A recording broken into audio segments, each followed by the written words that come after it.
Hi, I'm Dan, and I'm submitting this YouTube video as part of Dayton, Ohio's Average and Awesome campaign to get Google to build a GigE network in our town. Now, we've got tons of support from the local communities and utilities, and with our history of innovation here in Dayton, we'll make this the smoothest, fastest GigE deployment you've ever seen.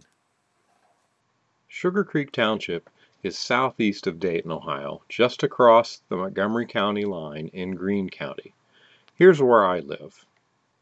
Now, for my own selfish reasons, I'm hoping that Google will build a GigE network in my neighborhood so I don't have to continue to make this long commute to work every day. To get this project started, we needed some information about our township. So we hopped in the car and zipped up to the county seat in Xenia and visited with their GIS department. They were kind enough to provide us with a data disk that had all of the parcels, roads, right-of-ways, etc., so we would have something to start working with.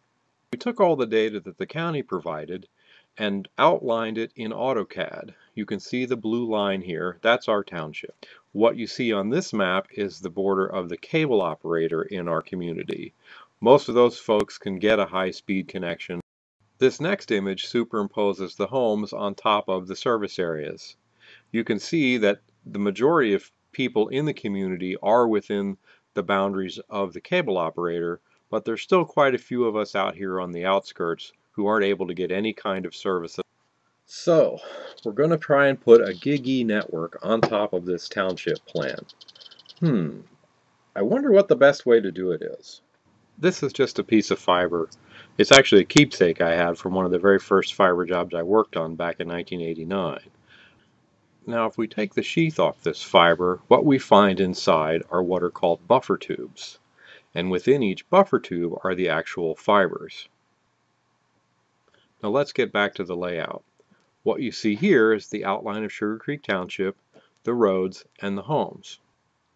What we're missing is a central location to put all of the electronics we'll need to light up the fiber we're going to build to serve all of these homes. Conveniently, I've located a spot on my property where we could put just the building we need in order to serve all these homes. Additionally, we even have a building pre-designed with racks, redundant air conditioning, redundant power, batteries, halon system, lights, conduits, everything we need in order to put this building together. So we've got all of our homes located, we've picked a central distribution point for the fiber. All we need to do now is connect the dots. Next we need the light source sufficient to power these 5,668 fibers. Holy cow, that's really bright! Brightness aside, we really can't go over hill and dale in a straight line from our central distribution point to each home. Our original plan was to use the GIS data from the county and zoom in on the aerial photography and find the poles and the pedestals so we could build an actual route that would serve each customer. The photography itself was good enough to do that. We just didn't have the computer processing power required. So we tried kind of a compromise.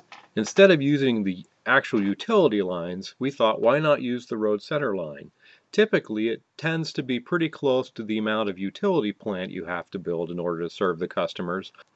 With the center lines as our main route, what we needed to do was just draw a line from every home to the closest street center line, and then we would combine all of those lines together and make a fiber line that would show how many customers were served from this piece of cable. And this is what we call tapering the fiber. Each house contributes one fiber to the total cable, and they accumulate until they get all the way back to the central distribution point. So at the home you have one fiber, where at the central distribution point they all accumulate, in this case, up to 5,568 fibers. In theory, that's how you lay out a fiber optic network. In reality, it's not quite that simple. If we were to bring all those fibers back to one point, we'd have a bundle of about 8 1-inch cables coming back. Not only would that be cumbersome to install underground or put up on poles, it would also be very expensive to splice along the way. In present-day fiber-to-the-home networks, the output of a single laser can be split between 32 and as many as 64 customers while still offering very high speed output. The hope is In this GigE network, the electronics will be sufficiently fast to be split amongst multiple customers and still deliver GigE service. So assuming that we're going to split the laser output amongst multiple customers, the question becomes, where do we put the splitters? We can put them all in the single central distribution point, but that leaves us with very big bundles of fiber leaving there. What's simpler and saves money is to move these splitter networks out into the neighborhoods a little farther. So instead of having to take 32 fibers out to a neighborhood, I only have to take one fiber to a neighborhood and then split it 32 ways from there. In essence, we're using a local distribution point instead of a central distribution point. This kind of breaks it down into two types of fibers. Feeder fibers that go from the central point where all the electronics are out to a neighborhood, and distribution fibers that go from that local distribution point out to the individual customers. To sum up, the use of feeder and distribution fiber is a most basic cost-saving measure. Other measures are dependent on construction type: aerial on existing utility poles, underground in utility easements and road right-of-ways, or all dielectric self-support cable placed in the pole power space. The best construction type depends on the local political climate, cable route options and distances, deployment speed requirements, and good old labor and material costs. Any good network plan balances all of these expenses against one another while still meeting the performance requirements implicit in GigE.